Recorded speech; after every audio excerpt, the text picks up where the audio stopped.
From a chilly University District neighborhood, this is your Daily Detroit, recorded on Martin Luther King Jr. Day, Monday, January 21st, 2019. I'm Jer Stays. And I'm Sven Gustafson, and chilly doesn't begin to describe it. It was colder this morning in Detroit than both Anchorage, Alaska, and the South Pole today. The South Pole was a balmy 5 degrees. Detroit, -2. Let's get into what's happening around town after this. This episode of Daily Detroit is brought to you in part by Bamboo Detroit. With an inclusive community, flexible modern offices, classes, and networking events, Bamboo Detroit helps entrepreneurs and innovative companies launch, land, or expand in Detroit. Bamboo has been honored nationally as a top shared office space in America, featured in ABC's 2020, NPR, Entrepreneur Magazine, Forbes, and honored by the City of Detroit. Become one of more than 400 members today at bamboodetroit.com. I-75 in Oakland County is literally falling apart, causing closures and lane restrictions. Here's what we know so far. Northbound I-75 between 696 and M59 has been closed indefinitely as of early Monday evening for emergency pothole repairs because the road is, quote, crumbling. It gets worse. Southbound I-75 is being reduced to one lane indefinitely from Square Lake Road to 696. All on-ramps will be closed. In media statements, MDOT, the Michigan Department of Transportation, says that the freeway is in dire need of replacement. There were repairs last year, but this most recent freeze and thaw cycle damaged the roadway and it just couldn't hold up.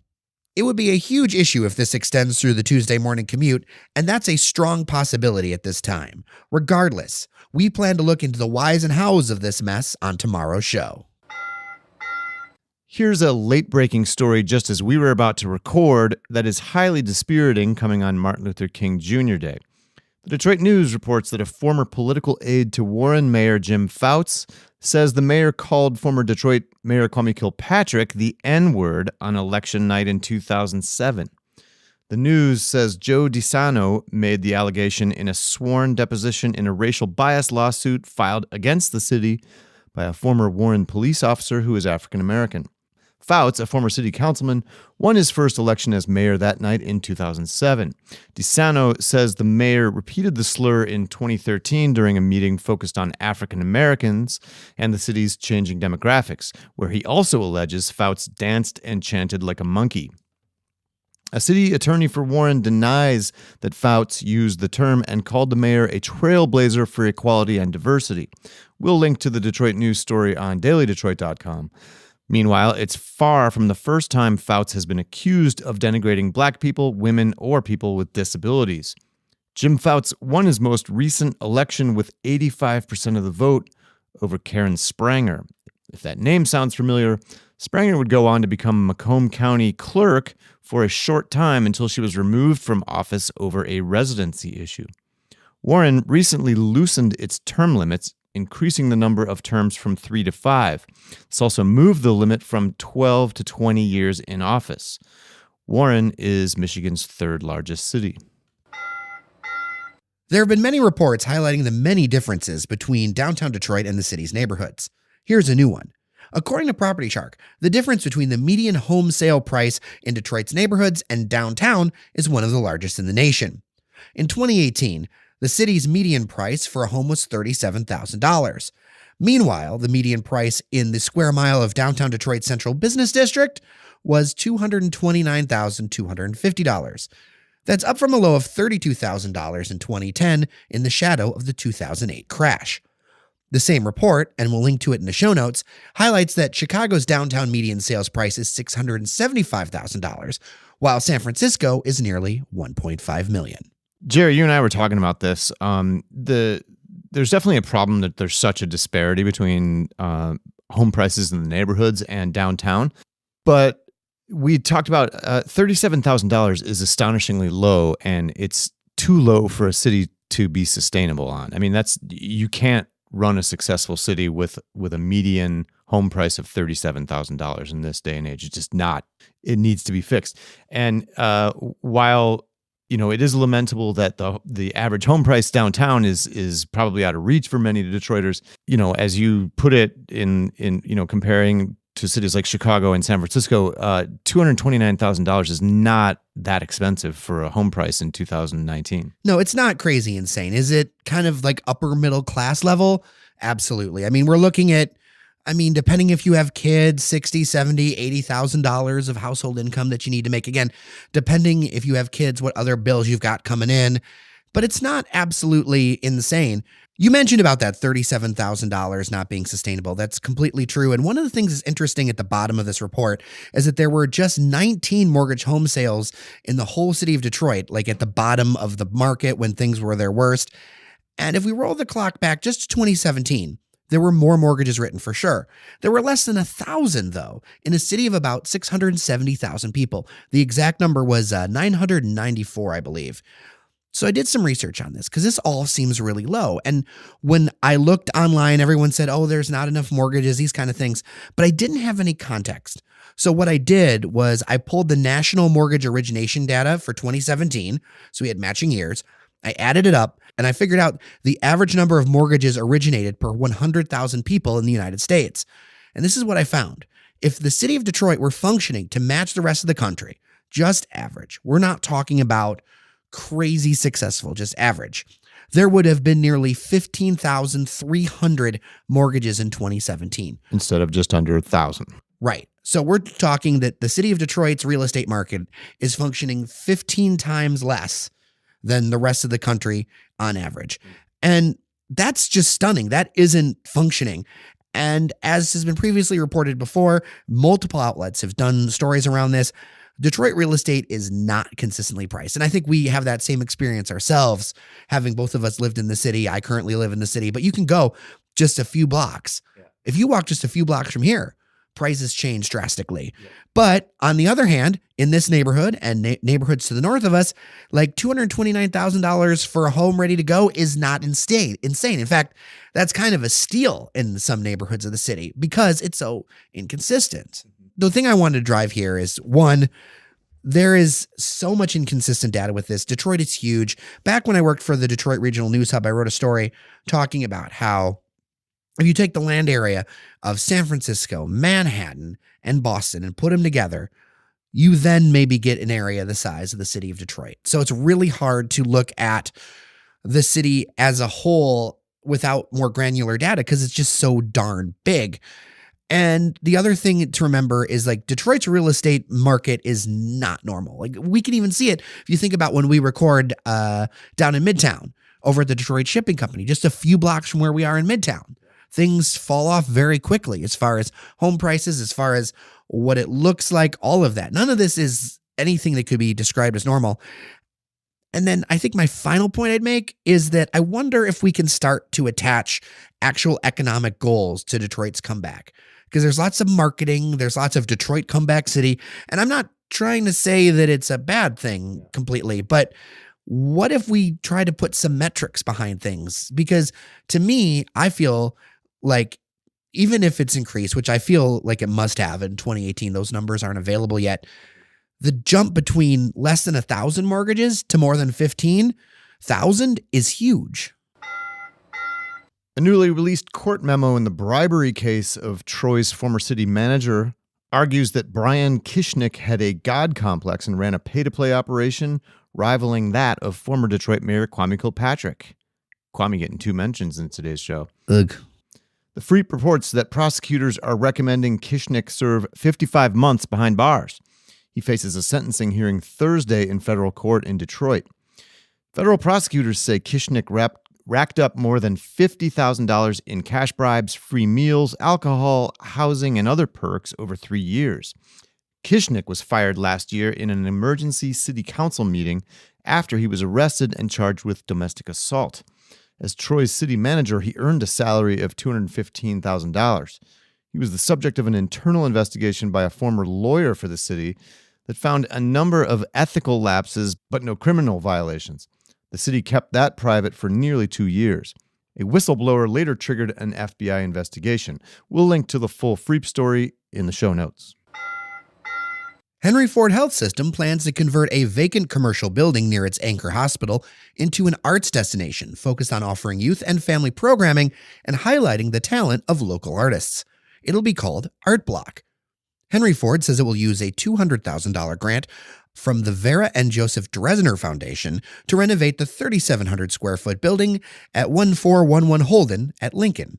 That's just south of the main hospital campus and close to the construction site of the new 6-story Brigata Harris Cancer Center Pavilion. Plans call for education and community meeting spaces, plus 5 public art installations. They'll be made up of 2 exterior murals, a curated display of interior graffiti art, a textile installation, and interactive writable metal sculptures shaped like animals. The installations will be curated by the Detroit-based arts publisher One Time Run, the organization behind Murals in the Market, in collaboration with Henry Ford. Participating artists include Fell 3000 Feet, Amy Fisher-Price, Juan Martinez, and Michelle Tanguay, all excellent artists, I might add. The artist's work is expected to kick off in May, with an opening event planned for later this month. ArtBlock and the new Cancer Center are part of a 300-acre expansion and neighborhood redevelopment initiative that envisions new retail, housing, and other uses. Fell 3,000 Feet, if I'm not mistaken, has a work in the DeQuinder cut. Does he not? Yeah, and he's also the one who did that giant Buddies mural over there at their Davison location, that sweet spirit of Detroit. He's done a lot of cool stuff. Michigan's new Secretary of State, Jocelyn Benson, has filed a legal brief that seeks to settle a lawsuit challenging the Republican-drawn legislative and congressional districts in Michigan. That could lead to new maps drawn for the 2020 election.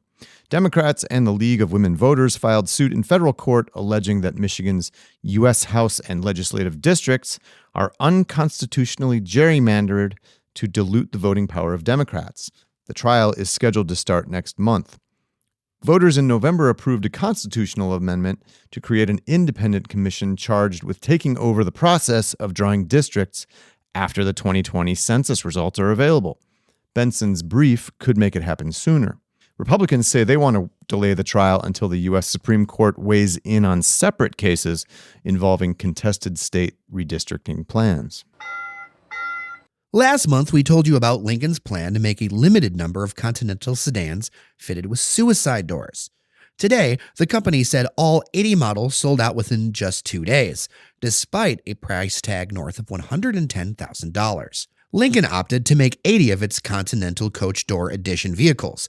It's an homage to the original Continental, introduced 80 years ago as a Lincoln Zephyr with the center opening doors.